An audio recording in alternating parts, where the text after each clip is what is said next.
aren't you? Hello everyone, it's your bunny goddess here with a duck. This time I'm going to be explaining how my time-tearing morganite madolche deck works. So, it's obviously I'm showing off some very specific cards on top for obvious reason because I'm silly. But this is definitely a madolche deck. So, start with the monsters. There's of course going to be 3 copies of our good friend Madeline. Madeline is very important with this deck because there'll be a lot of opportunity to normal summon a monster. So, her having her effect activate when she is normal summoned is very beneficial. Then we also have 2 copies of Petting Cessor. Petting Cessor is slightly hindered by Morganite, and that her summon from hand effect is an effect. Now, later on, we will be showing that there are ways to get around Morganite's downside and still use cards from our hand, but not hand traps, because hand traps are all effects. So, only 2 of her. She's still very useful, especially if you get her in a hand before Morganite is active. You could do some interesting plays with her. So, yeah, you still need her. 3 copies of Angeli, this being one of the most potent madolche starters in the deck. You just normal summon her, and then you could just go off from there. We of course have 2 copies of Hoot Cake. It might be beneficial to make this 3 at some point, but for right now I'm going to stick with 2, like usual. Especially with some of the plays you can do, there will be monster cards in the graveyard. So yeah, this is definitely usually live, and can start your madolche combo off pretty well. And then we of course got the typical 2 Messengelato, because you definitely still need to be able to search for your madolche spell traps. And then the 1 copy of Pudding Cess, because, you know, the typical play. So I just only recently thought of this, but I'm putting in 1 copy of a good Mudora here. Being able to have a card like this that can shuffle some stuff back to deck is pretty good. Its other effect to summon itself to the field is also like Petting Cessor's effect, I believe. So it's not active under Morganite, which is not important because we don't have a target for it once it uses that effect in the form of like Gravekeeper Trap. We don't run that in the main deck anyway. And then we got our non-madolches monster-wise. We of course got a kaiju in the form of Sticky String Kaiju. Now, Sticky String Kaiju can still be summoned under Morganite because this is an inherent summon, not an effect. And you'll see that reoccurring in some of the other monsters I have chosen to add into the deck. Next up is Vanity's Ruler. Vanity's Ruler says that it can't be special summoned, which isn't a problem, and that when it's on the field, your opponent cannot special summon at all. So, with the extra normal summon given to us by Morganite, it is quite easy to, at the end of our turn, just tribute some monsters, throw this onto the field, and then your opponent can't special summon any monsters at all. It's really good. And then we got this, Kurikara. Kurikara is another inherent summoning, so not an effect. So you can just use it like normal. Your opponent does like, I don't know, Baron, or they use Naturia Beast. I mean, yeah, I'm just saying things that are in my own deck, but they use something during your turn, and then you just tribute their stuff and summon this. And it's really cool. It's really cool. I love it a lot. And then we have a couple of psychic type tuner monsters, because as you can see over here, we have some synchro cards. So we need tuners, right? The first of which is a card called Recover. Now this is very important because it allows us to go into Naturia Beast. Additionally, it has an effect where if there's only 10 or below monsters in your extra deck, and this card is in the graveyard, you can pay 2,000 life points, summon it back to the field, and then voila, you got your tuner again. So a lot of times you can use this like on first turn or second turn to summon either Beast or Baron, and then afterwards you can use it to summon the other one by reviving it from the graveyard. And then we have this Ghost Ogre Snow Rabbit ×2, which is a very good card. If you don't have Morganite, you can activate it from your hand, but if you do, you can also activate it from the field. And also, it is very good to go into Baron because of this final card that we have that you saw at the beginning of the video, because I put it on top on purpose. It's Kashtira Fenrir, and Kashtira Fenrir is the replacement small world bridge monster that replaces Pankratops, because it has more synergy with the deck, at least this deck. It's a psychic monster, which means you can small world directly into a copy of this one. You can't small world into this one because it's Earth and Psychic, but you can small world into Ghost Ogre. And Pankratops could only be special summoned if your opponent had monsters already, and you do not have monsters. Well, technically, it's if your opponent has more monsters than you. So, your opponent has to have monsters for Pankratops, which is a little slow, but this can just be summoned out if you have no monsters, and that's it. So, you empty board, you have Baron in your starting hand. Baron where am I saying Baron? Kashtira Fenrir. You have Kashtira Fenrir, it comes out, and then if you have this or emergency teleport, then Baron comes out. So let's get to the spells.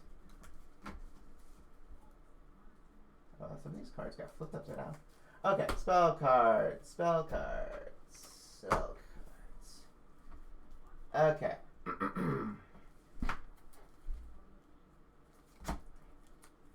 So we got one each of the madolche spells. We have Ticket, we have Salon, we have Chateau.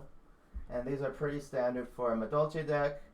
I like having Ticket. It's very good for summoning additional monsters.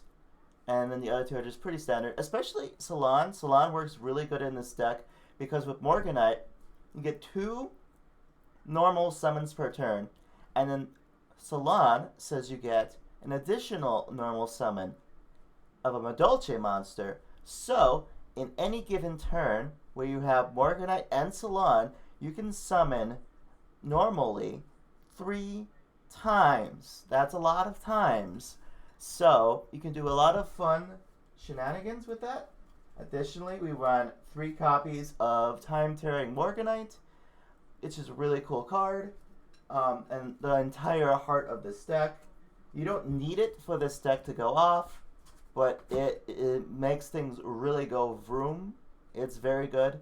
So, there's the downside, so that's why we're not running any typical hand traps like Ash Blossom or Orange Light, which I would normally run, or Veiler, or stuff like that. It's that's why those aren't in here. But on top of that, you can normal summon 2 times, plus you get to draw 2 cards per turn during your draw phase. So its other effect of sending it to the grave to prevent things from being activated and chained to your normal summons isn't that impressive in my opinion, so I don't tend to use that. But 3 is just for the consistency of drawing. But like I said, it's not really necessary to draw them, but you know, it's always fun to see. Then we got 2 copies Small World. Small World's a really good search card for pretty much anything in this deck. Cashier of Fenrir being the main Small World bridge if you don't draw it initially. And even then, you could do something like, starting with Hoot Cake, you could jump to Ghost Ogre, and then from Ghost Ogre you can jump to Cashier of Fenrir if you really need it in your hand for whatever reason. So, that's pretty good. And then we've got 2 copies of Emergency Teleport. This card's very good. It gets us access to our tuner cards, being Ghost Ogre and Recover.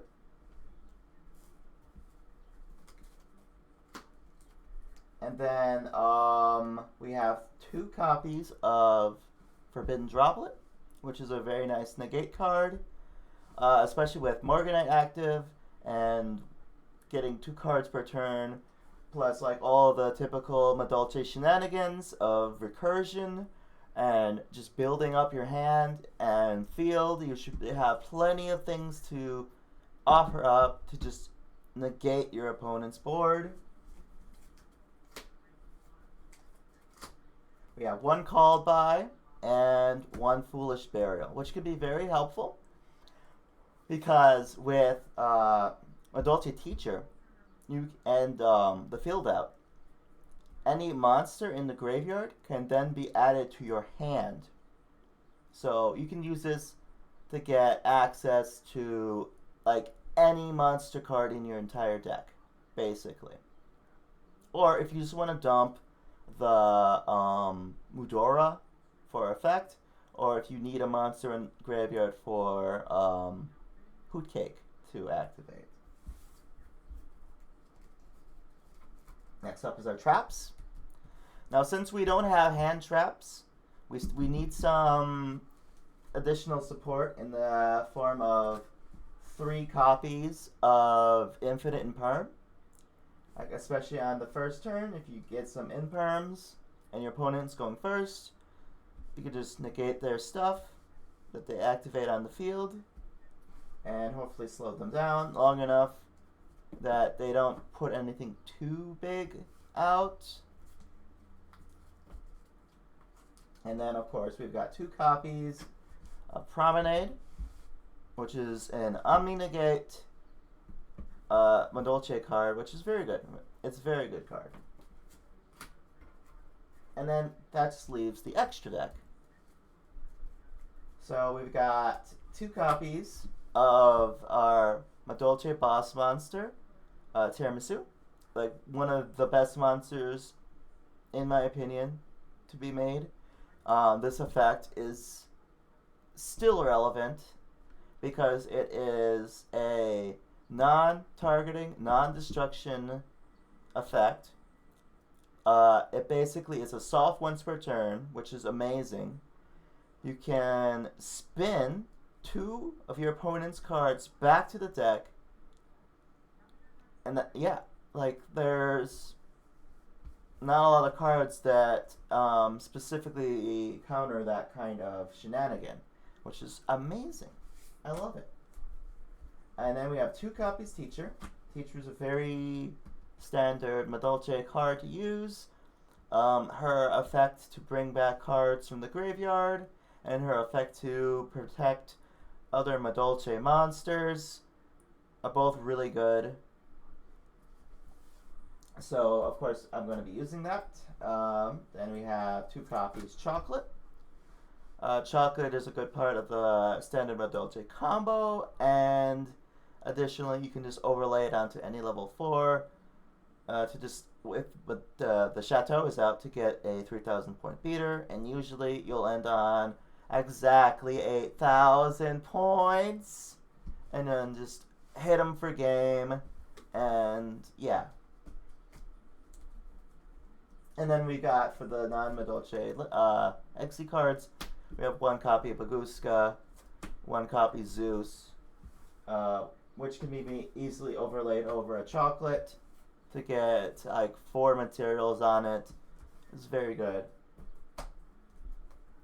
And then for Link monsters, we have Sistart, just 1. You don't need more than 1, I think. 1 is plenty. Usually you'll make it once, and then if you want to make it again, you can either recycle it with Teacher or something, or Promenade even, and then you can just make it again. You don't need more than 1. And then for the rest of my extra that we got, as far as links go, there's IP. IP is really cool. To be able to link someone on your opponent's turn, and then gain the additional effect of your monster becoming immune to destruction. Super cool. Super cool card. Especially when going into the next 2 cards, being Underworld Goddess and Avermax. Now, Underworld Goddess is really good at getting at tower cards that can't normally be outed, because you can tribute one of your opponent's cards for its summon, which is super amazing. I love it. And then it has additional effects of it can only be affected by cards that target, and if there's a card that involves bringing in a card back from the graveyard, you can just negate that. So that synergizes well with this, in that it has to be a targeting non-destruction effect. And like I said before with Tiramisu, the best effects are ones that do not target and do not destroy, true, but if they do not target, then they don't work on her. So, Avermax is very cool because it can just smash into special summoned monsters, and then it has an honest-like effect where basically it gains attack equal to the monster that it attacked if it was a special summoned monster. Additionally, this is the only monster your opponent can attack while it's out, and I think there's one other effect.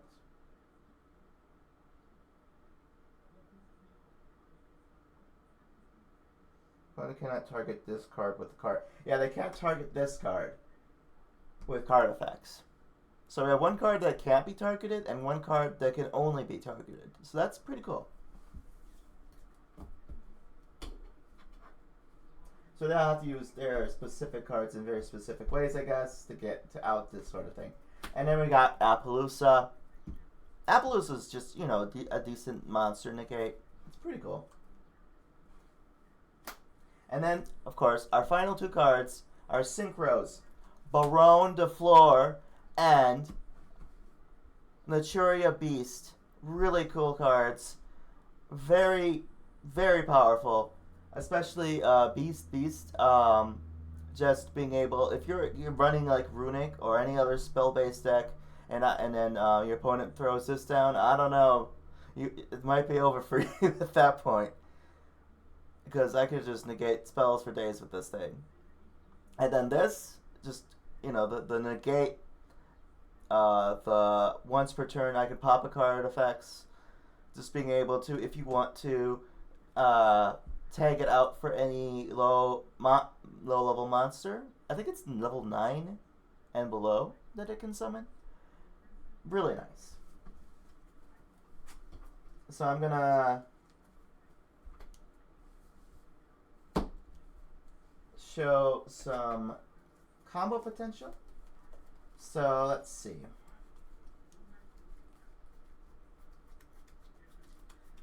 Okay, so if you get this in hand and this in hand, that is an instant Baron.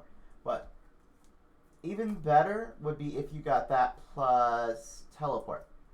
Because that way you can still do your normal summon even without morganite.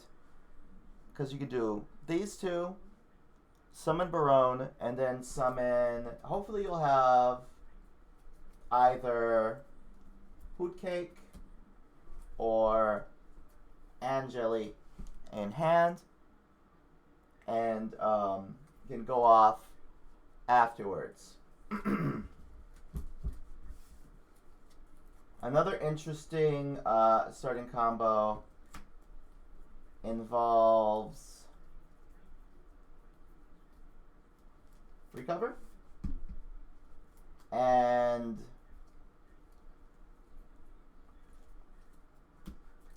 you're going to want these 3 cards. And then probably morganite too. Yeah, probably morganite unless you have the E-Telly to get the recover out. Because here's what you do. Okay. You special summon out this, but don't use its effect to special summon another monster. Right? Then either you E-Telly or normal summon recover, and that's a 4 and a 1, both earth, so you can give those up to summon beast, and then once that's done, you summon Angeli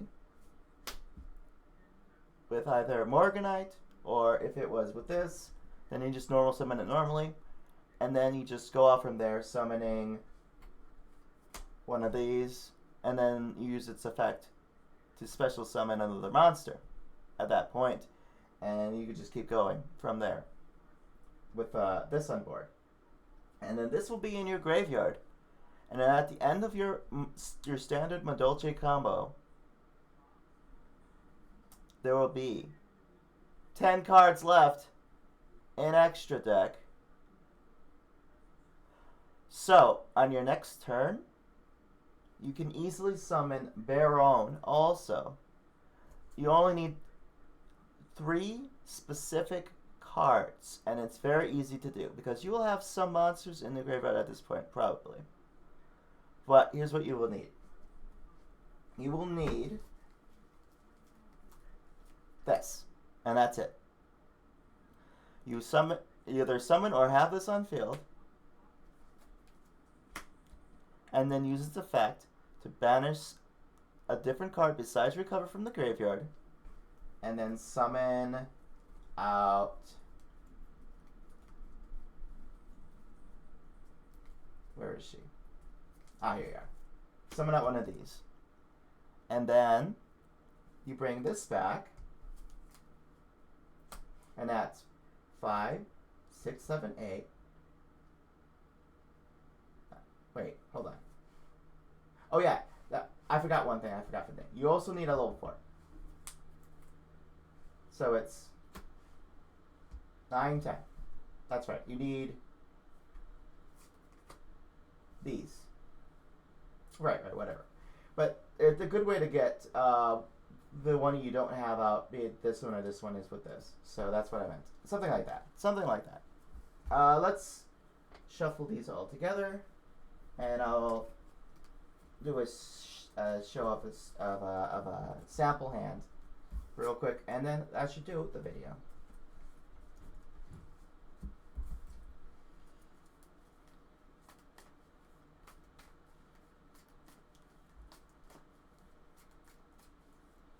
I'm gonna have to shuffle it pretty good because everything was sorted out into the various types and so forth. All the spells were together, all the traps were together, and so forth.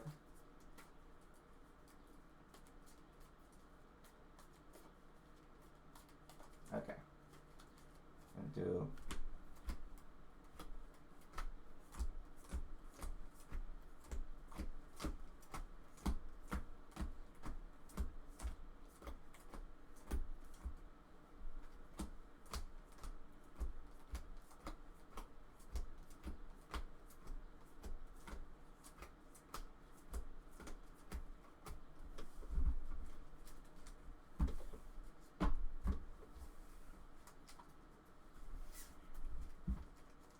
Okay.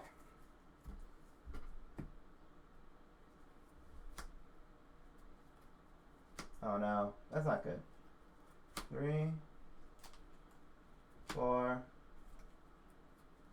5. Not the best hand. Oh well. Let's see what we can do with this particular hand. We can activate Morganite, obviously, and then we could summon both of these, but that's not too much. We'll have access to Promenade, so we can negate something. We can destroy something. Let's try to get one more hand, because that one didn't go too well.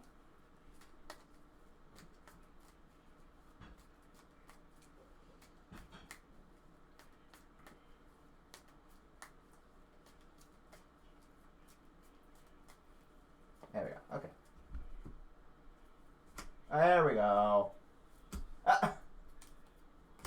2 of those, 1 of those. 4 and 5. Okay, so we got a kaiju. We've got a starter in Hoot Cake, and 2 Magdalens are also starters. We have an imperm. So if we're going second, we can imperm something. But yeah, we would pretty much start off like normal. We would summon out our Magdalene to the field, and then we would search our deck for our friend Padding Sessor, and then we would summon her, and you know the basic madolche combo would just basically come off, and with some you know nice stuff to support. But yeah, thank you for watching. That was my Time Tearing Morganite Madolche deck profile. See you later.